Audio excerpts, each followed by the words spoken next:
नमस्कार, मी मयुरेश गोखले सफर विदर्भाची मध्ये परत एकदा आपले स्वागत करतो। मी आत्ता आलो आहे पसायदान परिसर इथे। इथली शांतता नक्कीच एक वेगळा अनुभव देते आणि हा पसायदान परिसर म्हणजे नागपूरपासून 42 किलोमीटर अंतरावर वडगाव डॅम जवळ रामा नावाचं गाव आहे, ज्याला रामा डॅम म्हणून पण प्रसिद्ध आहे हे नाव। तिथे हा पसायदान परिसर आहे आणि या परिसरात आपल्याला काय बघायला मिळणार आहे तर इथे एक ज्ञानेश्वराची प्रचंड मोठी मूर्ती आहे। त्यानंतर इथे शिवाजी महाराजांची प्रतिकृती किल्ले बनवलेले आहेत, त्याच्याशिवाय अनेक म्युरल्स पण आपल्याला इथे बघायला मिळणार आहे। आणि याची माहिती द्यायला सुद्धा आपल्याला आज आपल्यासोबत इथे या सगळ्या पसायदान परिसरचे जे डायरेक्टर आहेत प्रफुल्लजी माटेगावकर ते सुद्धा आपल्यासोबत उपस्थित आहे। मुंडले एज्युकेशन ट्रस्ट कडून हा सगळा पसायदान परिसराचा जो परिसर आहे हा सगळा मेंटेन केला जातो आहे। सगळी सुरुवात त्यांनीच केलेली आहे आणि सांगायची गोष्ट म्हणजे 1 रुपया सुद्धा शुल्क इथे घेतल्या जात नाही। शाळा कॉलेजेसचे विद्यार्थी आणि तसेच महाराजांबद्दल ज्यांना ज्यांना आदर आहे, महाराजांच्या बद्दल ज्यांना ज्यांना आवडतं नवीन नवीन जाणून घ्यायला, असे अनेक लोक इथे येत असतात। आजपर्यंत लाखो लोकांनी इथे व्हिजिट दिलेले आहेत आणि अजूनही पुढे अनेक लोक येत राहतील। आमच्या दर्शकांना आमची अशी एक विनंती आहे की जेव्हा पण तुम्ही नागपूर किंवा नागपूरच्या आसपासची ठिकाणं शोधायला जाता, विदर्भातली ठिकाणं शोधायला जाता, तेव्हा या पसायदान परिसरला नक्की भेट द्या। तर आता आजच्या एपिसोडला सुरुवात करूया आणि बघूया आज हा पसायदान परिसर आपल्याला काय नवीन प्रेरणा देतोय।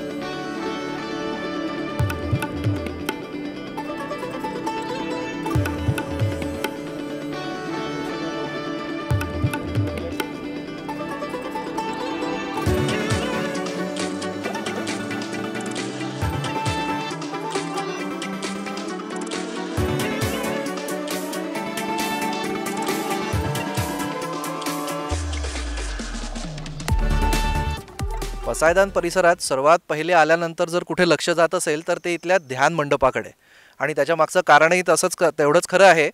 इथे ज्ञानेश्वरांची एक मूर्ती आहे। मला अजून माहिती नाही की ती नेमकी किती उंच आहे, पण खूप उंच आणि अगदी नजरेत भरते अशी सुंदर मूर्ती इथे बनवलेली आहे। जसं की मी मगाशी सांगितलं की आपल्यासोबत या पसायदान परिसराचे जे डायरेक्टर आहेत प्रफुल्लजी माटेगावकर ते आपल्याला माहिती देणार आहेत। तर आता माझ्यासोबत इथे प्रफुल्ल माटेगावकर उपस्थित आहेत आणि बरेच प्रश्न खरे डोक्यात आहेत, पण आता आपण ध्यान मंडपापाशी उभे आहे तर मला त्यांना या ध्यान मंडपाबद्दल सुद्धा विचारायचं आहे। पण त्याआधी एक सर्वात महत्त्वाचा प्रश्न की हे जे सगळं पसायदान परिसर आणि याची जी सुरुवात झाली तर नेमका हा काय कन्सेप्ट कोणाच्या डोक्यात आला आणि कशी सुरुवात झाली सांगतो। सर्वप्रथम मुंडले एज्युकेशन ट्रस्टतर्फे मी तुमचं हार्दिक स्वागत करतो आणि ह्या सगळ्या गोष्टी लोकांपर्यंत पोहोचायलाच हवा, तोच तुमचा उद्देश आहे। तर गंमत अशी आहे की या परिसराबद्दल सांगायचं तर या परिसराला आपण पसायदान परिसर असं म्हणतो। ज्ञानेश्वरांची भव्य मूर्ती म्हणजे 20 फुटाचा खालती मेडिटेशन हॉल आणि त्याच्यावरती 40 फूट उंच ही ज्ञानेश्वर महाराजांची मूर्ती। तर ही संकल्पना मुळात प्रसिद्ध उद्योजक प्रभाकरराव मुंडले, आणि नुसतंच उद्योजक नाही तर ते समाजसेवक पण आहेत तेवढेच मोठे, आणि त्यांच्या सुविद्य पत्नी अनुराधाताई मुंडले या दोघांच्या डोक्यात ती संकल्पना आली।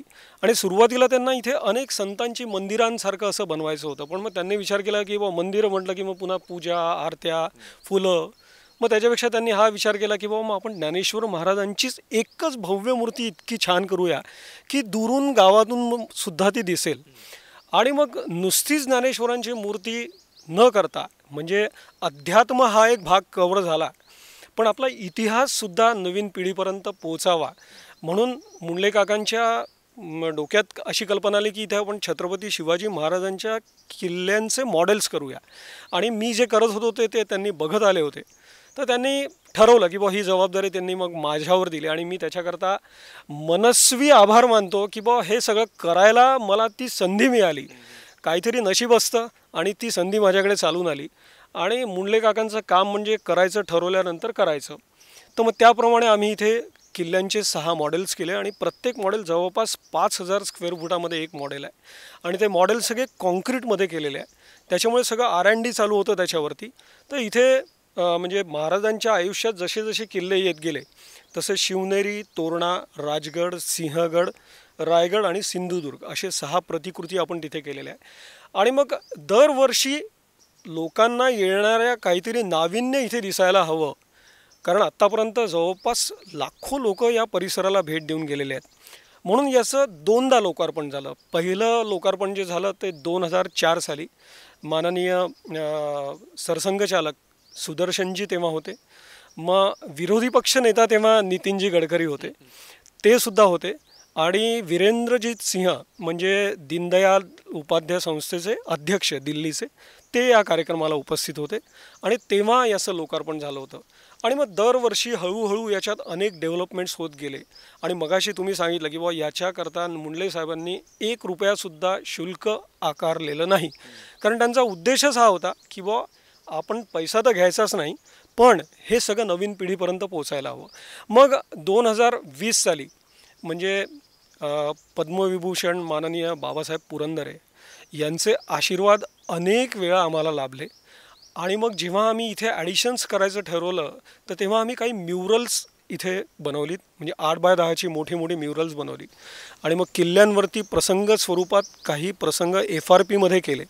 आणि मग त्याचं पुन्हा नव्याने लोकार्पण केलं. तेव्हा बाबासाहेब पुरंदरे आलेले होते आणि त्यांनी हा परिसर अतिशय जवळून निरखून बघितला आणि त्यांनी प्रचंड कौतुक केलं की नागपुरात राहून या सगळ्या गोष्टी तुम्ही करताय, याचं त्यांना प्रचंड कौतुक होतं. आणि या जास्तीत जास्त लोकांपर्यंत पोचायला हवा याच्याकरता तुम्ही प्रयत्न करा, असं देखील त्यांचं म्हणणं होतं. म्हणजे ते आशीर्वाद या परिसराला आणि मला लाभलेले आहेत. खरंच एका एवढ्या मोठ्या प्रमाणात हा जो यांनी प्रकल्प इथे सुरू केला आहे त्याच्यासाठी जसं की माननीय बाबासाहेब पुरंदरेंचंच एक वाक्य आहे की वेडी माणसंच इतिहास निर्माण करतात. तर खरं असंच आहे की एक झपाटलेलं असे हे सगळे लोक, म्हणजे मुंडले सरांचं पण तेवढंच कौतुक आणि प्रफुल्लजींचं सुद्धा तेवढंच कौतुक आणि यांच्या पूर्ण टीमचं, म्हणजे मुंडले सरांचं म्हणजे मुंडले परिवाराचंच म्हणूया आपण. कारण आता निखिल सुद्धा तेवढ्याच ताकदीने आमच्या पाठीशी उभा असतो आणि काहीही करायचं म्हटलं की त्याचा होकार असतो. नाही, खरी गोष्ट आहे. आणि कौतुकाची गोष्ट म्हणजे इतक्या सगळ्या लोकांसाठी हे ओपन आहे, पण त्याचं शुल्क इथे आकारलं जात नाही. तर नक्कीच आमच्या या भागात तुम्ही हे सगळं इथे बघा आणि एकदा तरी इथे व्हिजिट द्या. मला असं वाटतं आपण आता ध्यान मंडपात आतमध्ये जाऊया. मंडपापासून आपण सुरुवात करतोय. तर ध्यान मंडप हा अष्टकोनी आहे, आपल्याला बघता येईल. आणि याच्या ऑल्टरनेट कोनांवरती ज्ञानेश्वरीतले प्रसंग, म्हणजे ज्ञानेश्वरांच्या आयुष्यातले प्रसंग, जसं इथे ही गुरुशिष्य परंपरा दाखवलेली आहे. म्हणजे शिवाची पिंड आहे, आदिनाथ, गोरखनाथ, बैजनाथ, निवृत्तीनाथ आणि ज्ञानदेव, अशी ती गुरुशिष्य परंपरा आहे. मग त्याच्या बाजूला ओव्या आहेत, त्याचा मराठी भावार्थ खाली दिलेला आहे. असं प्रत्येक फेजवरती वेगवेगळे प्रसंग आहेत, ते आपण नंतर बघणारच आहोत. आता आपण ध्यान मंडपात जाऊया आणि जसं की आता प्रफुल्लजींनी सांगितलं त्या सगळ्या आपण इथे ओव्या आणि श्लोक आणि आतमध्ये ध्यान मंडप आहे. चला आपण आता ध्यान मंडप बघूया.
जसं की मगाशी मी सांगितलं की या परिसरामध्ये अनेक म्युरल्स सुद्धा बनवलेले आहेत. तर आता आपण त्याच भागात आलेलो आहे आणि एक बऱ्याच सुंदर इथे मला वेगवेगळ्या कलाकृती दिसत आहेत. प्रफुल्लजी आता आपल्याला त्याच्याबद्दल सांगतील आणि सोबतच आपण ते बघणार सुद्धा आहे. तर इथे मला डॉक्टर केशव बळीराम हेडगेवार आणि माधव सदाशिव गुळवलकर गुरुजी असे दोन इथे खूपच सुंदर प्रतिमा अशा त्यांच्या इथे दिसतात आहेत आणि त्याच्याबद्दल आता आपण सुरुवात करूया. तेच मी म्हटलं ना की या परिसराचं जे लोकार्पण आपण केलं ते 2 भागांमध्ये केलं होतं. एक 2004 साली आणि मग 2020 साली 19 जानेवारी 2020 तेव्हा हे सगळे म्युरल्स आपण केलेले होते. आणि मग याच्यामध्ये काय असायला हवं, आपली परंपरा काय असायला हवी. मग फक्त संत परंपराच नको तर मग त्याच्यामध्ये क्रांतिकारक सुद्धा हवे, त्याच्यामध्ये समाजसेवक सुद्धा हवे. म्हणून मग इथे म्हणजे डॉक्टर हेडगेवार आहेत, गोळवलकर गुरुजी आहेत, त्याच्यानंतर स्वातंत्र्यवीर विनायक दामोदर सावरकर आहेत, त्याच्यानंतर महात्मा ज्योतिबा फुले आणि सावित्रीबाई फुले ज्यांचं शिक्षण क्षेत्रामध्ये एवढं मोठं योगदान आहे. आणि मुख्य म्हणजे मुंडले एज्युकेशन ट्रस्ट हे एज्युकेशन क्षेत्रामध्येच काम करत असल्यामुळे त्यांचं कार्य काय आहे याची जाणीव नक्कीच आम्हाला आहे. आणि शाळेतल्या मुलांना खरंच हे खूप इंटरेस्टिंग आहे. करेक्ट. आणि ही जी सगळी इथे जसं आता इथे लिहिलंय की घेतले व्रतन हे आम्ही अंधतेने लब्ध प्रकाश इतिहास निसर्गमाने जे दिव्य दाहक म्हणून असावयाचे बुद्ध्याची वाण धरिले करी हे सतीचे. सावरकरांनी सतीचं वाण असल्यासारखं देशाला स्वातंत्र्य करण्याचं व्रत त्यांनी घेतलेलं होतं. म्हणून त्या 4 ओळी आणि ते माझे मृत्यूपत्र मधली त्या 4 ओळी आहेत. आणि इथे आपण हे बघू शकता कॅमेरामध्ये की काळ्या पाण्याची शिक्षा, मग त्यांनी घेतलेली झेप आणि मग त्यांचं प्रसिद्ध नेमरसिने परत मातृभूमीला. आणि इथे पुन्हा जे कमला वगैरे काव्य त्यांनी भिंतीवरती लिहिलेलं होतं. असं अफाट आणि अचाट कार्य त्यांच्या पूर्ण कार्याचं इथे थोडक्यात हे आलेलं आहे. मग त्यानंतर इथे म्हटलंच की बाबा स्त्री शिक्षणाच्या आरंभिक टप्प्यात ह्या पती पत्नींना मोठी कामगिरी बजावली. विद्या हे धन श्रेष्ठ साऱ्या धनाहून तिचा साठा ज्याच्यापाशी तो ज्ञानी मानिती जन. किती खरं आहे. आणि हे तेव्हा त्या लोकांनी जाणलेलं होतं. आणि आपण ऐकतो की सावित्रीबाई फुले शाळेत शिकायला जेव्हा जायचा तेव्हा त्यांच्यावर शेण फेकलंय लोकांनी. म्हणजे तेव्हा इतकं स्त्रियांना म्हणजे एज्युकेशन पासून दूर ठेवण्याचा प्रयत्न होता. पण त्याच्या विरोधात जाऊन या दोघांनी पण प्रचंड काम केलं, प्रचंड स्ट्रगल करत आज आपण जे सगळं इतकं छान शिक्षणाचं क्षेत्र बघतोय त्याच्या मागचे खरे पायोनियर हे लोक आहे. आणि आज आपल्या या परिसराच्या मार्फत मुलांमध्ये सगळं हे आपण रुजवतोय संस्कार. बरोबर. ही पुढचे झाशीची राणी काही प्रश्नच नाही. हे प्रसिद्ध काव्य बुंदेले हर बोलो के मुँह हमने सुनी कहानी थी, खूप लढी मर्दानी वो तो झाशी वाली राणी थी. हे होते म्हणून आज आपण आहोत. 1857चा स्वातंत्र्य लढा जर का आपण अभ्यासला तर खरंच किती अफाट काम आहे.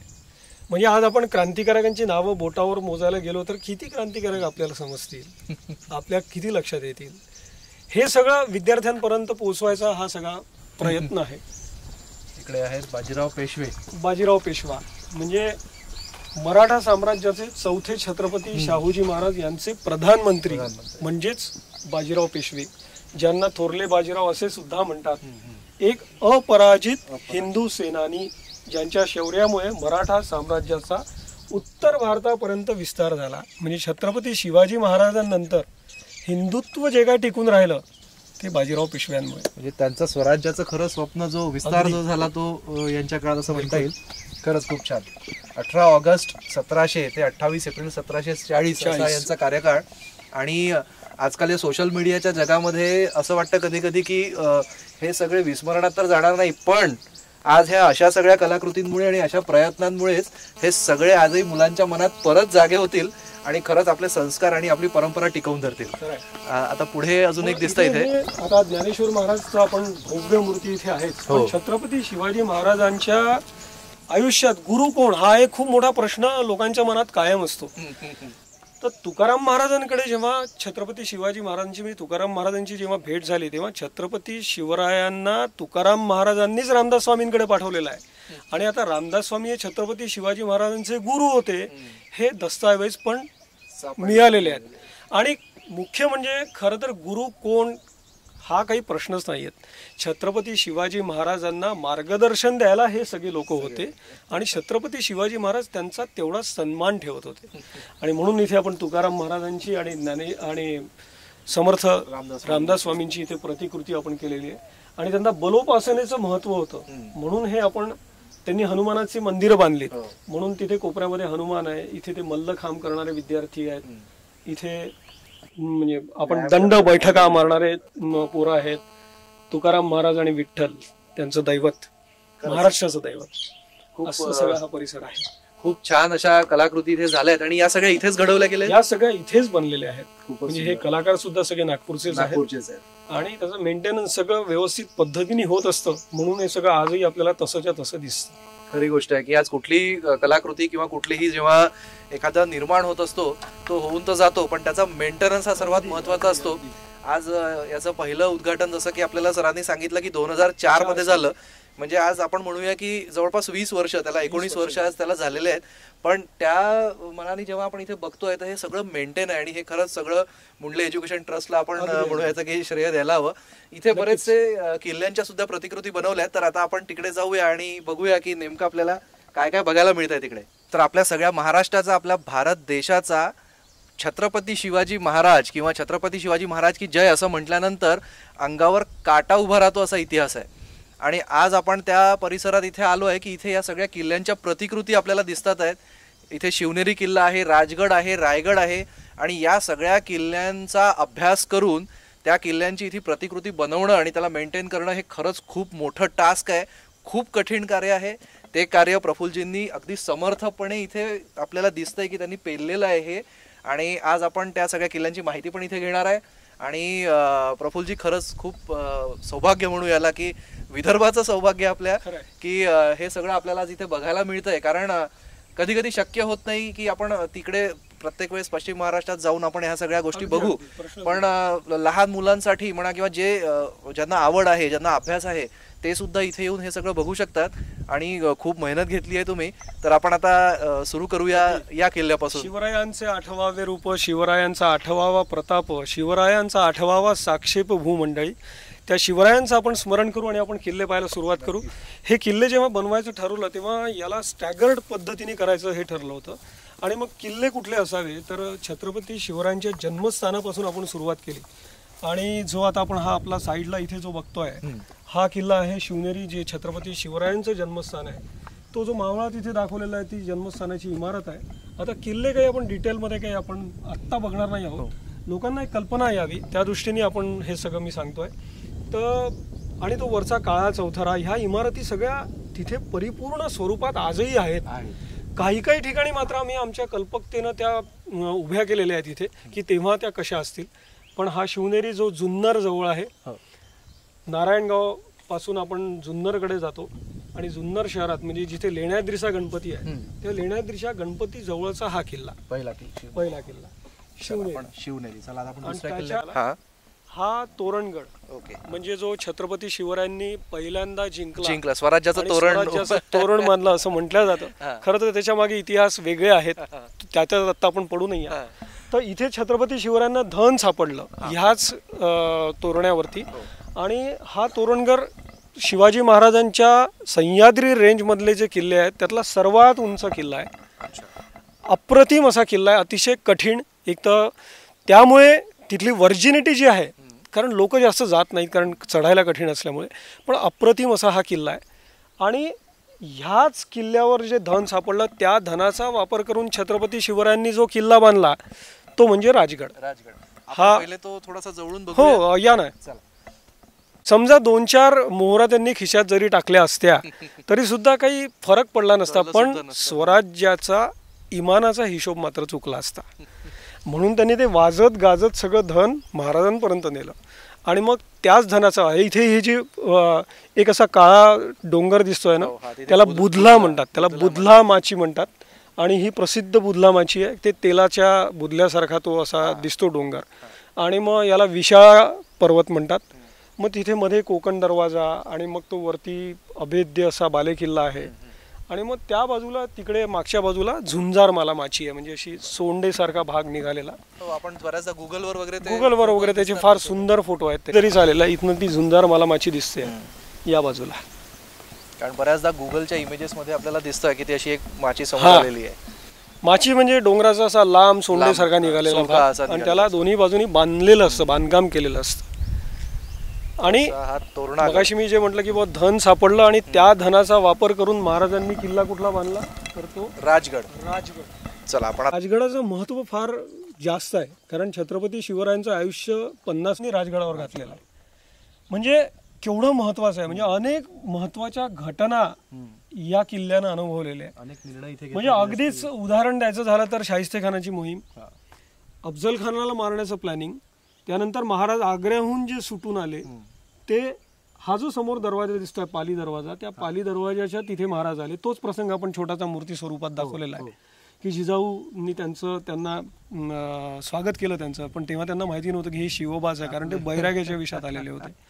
आणि जिजाऊ सती सुद्धा जायला निघाल्या होत्या, त्या याच किल्ल्याची गोष्ट आहे. ती राजगडाचीच गोष्ट आहे. असे अनेक अनेक प्रसंग या किल्ल्याने अनुभवलेले. आणि थोडंसं आपण जर का समोर गेलं तर कॅमेरामन दादा आपण इकडे या किल्ल्याची अभेद्य जी तटबंदी असलेली जी माची आहे ती आपण बघूया. ती म्हणजे ही संजीवनी माची. ही संजीवनी माची याची तिहेरी तटबंदी आहे पूर्ण. म्हणजे आपण जेव्हा ऍक्च्युअल गडावरती जाऊन बघतो ना, तेव्हा आपल्याला आश्चर्य वाटतं की एवढा गोटा हा सगळा कसा काय चढवला असेल. बरोबर. आणि आम्ही ते सगळं इथे दाखवायचा प्रयत्न केलेला आहे. हे सगळं जे बांधकाम आहे हे तुम्ही सिमेंट कॉन्क्रीट मध्ये, हे पूर्ण सिमेंट कॉन्क्रीट मध्ये केलेलं आहे. म्हणजे तेव्हा तोच होतं की जसं आपण विटा बनवतो आणि टाक्यामध्ये आपण त्या क्युरिंग करता टाकतो, तसं आम्ही हे सगळं क्युरिंग करता टाक्यामध्ये टाकून ठेवायचो. आणि सगळं हे UCR मध्ये म्हणजे अनकोर्स रबल मेसनरी ज्याला म्हणतो त्याच्यामध्ये आपण हे सगळं केलेलं आहे. म्हणून तर आज म्हणजे याचं काही धक्का नाही लागलेला त्याला. 2004 पासून किल्ला बनवायला समजा असं म्हटलं की किती दिवस लागले तुम्हाला? अरे काम जवळपास 2 वर्ष चाललं. म्हणजे आपण 2002 पासून सुरू केलं, कारण त्याच्यामध्ये सगळं काय करायचं, कारण परमनंट किल्ले करायचे होते ना. तर सुरुवातीला आम्ही एमसीलचा वापर करून बिल्डिंग स्ट्रक्चर्स बनवले की जे 2020 पर्यंत ऑलमोस्ट बऱ्यापैकी होते. आणि मग आता मग पुन्हा FRP मध्ये केले आम्ही. हा, आता पुढे कुठला किल्ला? आता पुढे आपण किल्ले सिंहगड, किल्ले सिंहगड किंवा कोंढाणा या नावाने सुद्धा आपण याला ओळखतो. गड आला पण सिंह गेला, ही जी गोष्ट आहे ही प्रसिद्ध याच किल्ल्यावरची. याच्या सगळ्यात वरती जे दिसतं आहे मंदिरासारखं ते तानाजी मालुसऱ्यांचं स्मारक आहे.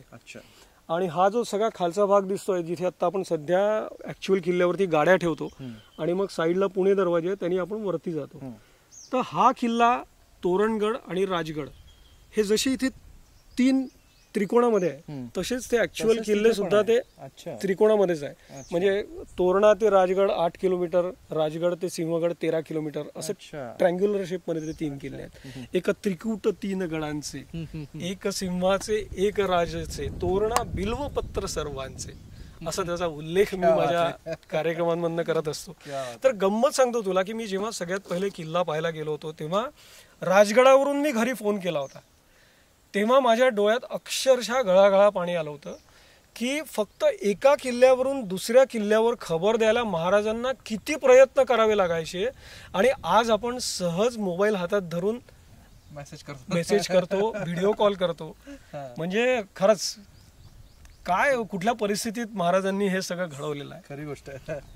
आता पुढचा किल्ला, आता यानंतर जो आहे तो स्वराज्याची दुसरी राजधानी रायगड, शिवतीर्थ रायगड.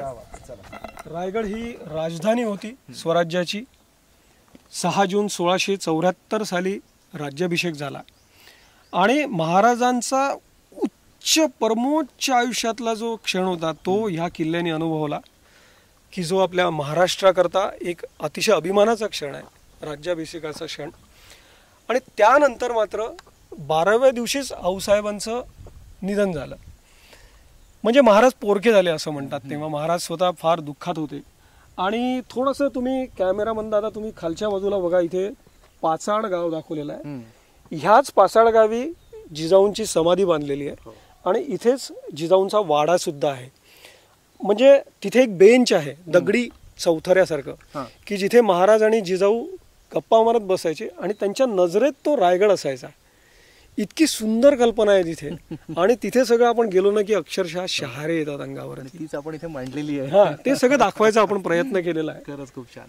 बरं, इथे जेव्हा विद्यार्थी येतात बघायला तेव्हा मग त्यांना सगळं हे तुम्ही माहिती देता? हो, एकतर म्हणजे कसं असतं की एक तर याच्यावरती तर आपण माहिती दिलेलीच आहे की जसं 1100 ते 1400 शतक यादवांची सत्ता, 1400 आरंभी गड निजामशाही, मग त्याचा सगळा इतिहास थोडक्यात दिलेला आहे. हे सगळं आपण केलेलं आहे. मग याच्यावरती बघायच्या गोष्टी काय आहे, टकमकटोक, बाजारपेठ, राज्यसभा, स्तंभ, पुण्यश्लोक शिवरायांची समाधी, हे सगळं आहे. पण जेव्हा शाळांच्या ट्रिप्स येतात तेव्हा मी स्वतः येतो आणि मग प्रत्येक किल्ला, आणि आम्ही असे अनेक कार्यक्रम पण घेतो की जेणेकरून सगळ्या विद्यार्थ्यांपर्यंत आणि नवीन पिढीपर्यंत हे सगळं पोहोचेल. कारण सांगणं आणि वाचणं याच्यात पुष्कळ फरक पडतो. खूप फरक आहे. म्हणून तो आमचा प्रयत्न असतो की बाबा जर का असा ग्रुप आणि मी म्हणूनच तुमच्या या आपल्या या कार्यक्रमाद्वारे आव्हान करतो मी की बाबा समजा कोणाला जायचं असेल तर त्यांनी मला अवश्य संपर्क करावा, मी तुम्हाला अवश्य मदत करीन. नक्कीच. आमच्या या एपिसोडच्या मार्फत आम्ही आमच्या दर्शकांना पण विनंती करतो की इथे विदर्भामध्ये खरंच ही अशी अनेक ठिकाणं आहे जी खूप चांगली बघण्यासारखी आहे, तर नक्की एकदा इथे भेट द्या. मी सुरुवातीला पण सांगितलं, नागपूरपासून 42 किलोमीटर अंतरावर वडगावाजवळ हे पसायदान परिसर आहे. तर प्रफुल्लजी इथे आपली वाट बघतात आहे आणि खरंच ते जेव्हा माहिती देतात तेव्हा आपल्याच अंगावर काटा उभा राहतो आणि त्यांच्याकडे सांगण्यासारखं अजून पण बरंच काही आहे, पण आपल्या एपिसोडला वेळेची मर्यादा आहे म्हणून आपण इतकं सगळं घेऊ शकत नाही. पण जेव्हा तुम्ही इथे याल तर तुमचा 3-4 तास तर खरंच इथे अगदी कारण आमचा सुंदर जाईल. उद्देशच तो आहे की हे सगळं युवा पिढीपर्यंत पोहोचावं, तोच आमचा उद्देश आहे. आपल्याला अजून आता हा शेवटचा किल्ला आपला जो आहे तो पाण्यातला किल्ला म्हणजे समुद्रातला किल्ला सिंधुदुर्ग. छत्रपती शिवरायांनी जे अनेक किल्ले उभारले जे पहिल्या दगडापासून, त्याच्यामध्ये सिंधुदुर्ग हे खूप महत्त्वाचा हा किल्ला आहे. हा समुद्री किल्ला आहे. कुर्टे नावाच्या बेटावरती महाराजांनी या किल्ल्याची स्थापना केली आणि गंमत अशी होती तेव्हा लोक अक्षरशः घाबरले की आता शिवाजी महाराज इथे किल्ला बांधणार म्हणजे आपल्याला मोगलांचा त्रास होणार. पण छत्रपती शिवरायांनी या किल्ल्याचं भूमिपूजन करायला जे ब्राह्मण होते त्यांना अक्षरशः पकडून आणलं आणि त्यांच्याकडनं भूमिपूजन करून घेतलं आणि त्यांना ही हमी दिली की आता तुमचा सर्वस्व तुमचं रक्षण करण्याची जबाबदारी माझी आहे. आणि मग ह्या किल्ल्याचं बांधकाम करत असताना त्यांनी जागता पहारा या किल्ल्यावर ठेवला. आता याच्यामध्ये आपण दिलेलं आहे की जवळपास 3000 मजूर सतत 2.5 वर्षे या जलदुर्गाची उभारणी करत होते. 1 कोटी सुवर्ण होऊन या दुर्गाच्या बांधकामास खर्च झाला. म्हणजे काय महाराजांचं अफाट कार्य आहे.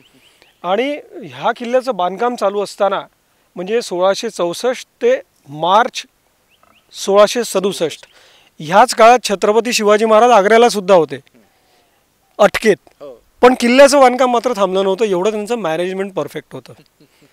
असं सगळ्या किल्ल्याच्या गमती आहेत. आणि ह्याच किल्ल्यावरती आपल्याला छत्रपती शिवरायांच्या उजव्या हाताचा ठसा आणि उजव्या पायाचा ठसा आपल्याला बघायला मिळतो की जो अतिशय पूजनीय असा आहे आपल्याकरता, तो याच किल्ल्यावर आहे. आणि मग इथे राजाराम महाराजांनी बांधलेलं छत्रपती शिवरायांचं एकुलतं एक मंदिर आहे, ते राजाराम महाराजांनी बांधलेलं आहे. आपण या प्रतिकृती हो, ते दाखवलेलं आहे आतमधल्या बाजूला. ते जे 3 दिसतात आहेत ते शिवराजेश्वर मंदिर म्हणतात त्याला. आणि ह्याच गडावरून म्हणजे आपल्याला छत्रपती शिवाजी महाराजांचा इतिहास माहिती आहे, संभाजी महाराजांचा इतिहास माहिती आहे, पण संभाजी महाराजांच्या नंतर मराठीशाही जी टिकू शकली ती तारा राणीमुळे, जी राजाराम महाराजांची पत्नी, तिने सगळा राज्यकारभार या किल्ल्यावरून केला, सिंधुदुर्गावर. हा. क्या बात आहे. खरंच खूप चांगला इतिहासही आपल्याला आज इथे कळतोय. म्हणजे पसायदान परिसर हा एक अशी जागा आपण म्हणू शकतो की जी नुसती मनोरंजन म्हणून इथे नाही, तर याच्याने आपल्याला प्रेरणा पण मिळणार आहे, आपला जुना इतिहास पण एक जागा होणार. आणि खरंच खूप छान प्रयत्न आहे सर आपला आणि खरंच खूप खूप शुभेच्छा आपल्याला ह्या सगळ्या याच्यासाठी. मी खरंच पुनश्च एकदा मुंडले एज्युकेशन ट्रस्टतर्फे आणि पर्सनली माझ्यातर्फे मयुरेश तुझे आणि तुझ्या संपूर्ण टीमचे आणि शंखनाद या प्रसिद्ध चॅनलचे मी मनापासून आभार व्यक्त करतो. आणि तुमच्यामुळे हे सगळं लोकांपर्यंत पोहोचणार आहे. आणि लोकांनासुद्धा विनंती करतो की तुम्ही मला केव्हाही संपर्क करा, मला आवडेल तुम्हाला हे जे काय आहे ते समजावून सांगायला. नक्कीच. शंखनादचा सुद्धा नेहमी हाच प्रयत्न राहिला आहे की अशा काही जागा की ज्या खरंच लोकांसमोर आल्या पाहिजे. खरं तर या जागेला लाखो लोकांनी आतापर्यंत व्हिजिट दिलेली आहे. अनेक मान्यवर की ज्यांची नावंसुद्धा घेताना आपण म्हणजे अगदी असा कानाला हात लावू असे गुरुसारखे म्हणा किंवा देवासारखे लोक, जसं माननीय बाबासाहेब पुरंदरे यांनी नाव सांगितलं की देवासारख्या लोकांनी या जागेला. सरसंघचालक सुदर्शनजींच्या हस्ते झालं, मोहनजी भागवत सुद्धा इथे येऊन गेले, अनेक लोक येऊन गेलेत मोठे, अनेकांचे म्हणजे या जागेला पदस्पर्श झालेले आहेत असं आपण म्हणू. आणि नेहमी आमचा शंखनादचाही असाच प्रयत्न असतो की आम्ही अशाच नवीन नवीन जागा तुमच्यासमोर आणू, त्यांना एक्सप्लोअर करू. सफर विदर्भाचीचा हाच उद्देश आहे. असेच एखादे स्थळ घेऊन आम्ही पुन्हा तुमच्यासमोर येत राहू. तुम्ही बघत राहा शंखनाद आवाज सत्याचा या चॅनलतर्फे प्रस्तुत सफर विदर्भाची. मी मयुरेश गोखले आता आपली रजा घेतो. धन्यवाद.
रेशीमबाग मैदानावर आकर्षक Nagpur mega trade fair, handloom, हँडीक्राफ्टसह मनोरंजनाचा खजिना, अफलातून असे मत्स्यालय, महिला विकास स्वयंरोजगार बहुउद्देशीय संस्थेच्या वतीनं दक्षिण नागपुरातील रेशीमबाग मैदानावर भव्य नागपूर मेगा ट्रेड फेअर नागपूरकरांची गर्दी खेचत आहे. 340 फूट उंच असं भव्य प्रवेशद्वार, आकर्षक अशी रोषणाई, दिमागदार उंच उंच मनाला मोहित करणारे आकाश पाळणे, विविध प्रकारचे झुले, सारं काही अगदी लहान मुलांसह मोठ्यांना देखील आकर्षित करणारं असंच आहे. हँडलूम, हँडीक्राफ्ट प्रदर्शनासोबतच अम्युजमेंट पार्क अर्थात मनोरंजनाची सर्वसाधारण या ठिकाणी आहे. एक महिनाभर हे प्रदर्शन रोज दुपारी 4 ते रात्री 10 या वेळेत सुरू राहणार आहे. नागपूरकरांना या अम्युजमेंट पार्कसोबत हँडीक्राफ्ट, हँडलूम एक्झिबिशनचा लाभ घेता येणार आहे. या प्रदर्शनाचं वैशिष्ट्य म्हणजे या ठिकाणी असलेलं फिश टर्मिनल, सिंगापूर, थायलंड अशा प्रगत राष्ट्रांमध्ये दिसणाऱ्या फिश ॲक्वेरियमचा लाभ नागपूरकरांना आपल्या राज्यात नव्हे तर देशात पहिल्यांदा या ठिकाणी पाहायला मिळणार आहे. अबालवृद्धांना भुरळ घालणाऱ्या वेगवेगळ्या प्रकारच्या मासोळ्या या प्रदर्शनाचं वैशिष्ट्य असून एका भव्य अशा टनेलमध्ये हे मत्स्यालय साकारण्यात आले. दक्षिण नागपूरचे आमदार मोहन मते यांच्या हस्ते नुकतंच या प्रदर्शनाचं उद्घाटन झाले. या प्रदर्शनाचा आयोजक प्रमोद लोणारकर असून त्यांनी नागपूरकरांनी या वैशिष्ट्यपूर्ण प्रदर्शनाचा आवर्जून लाभ घ्यावा असं आवाहन केलं आहे.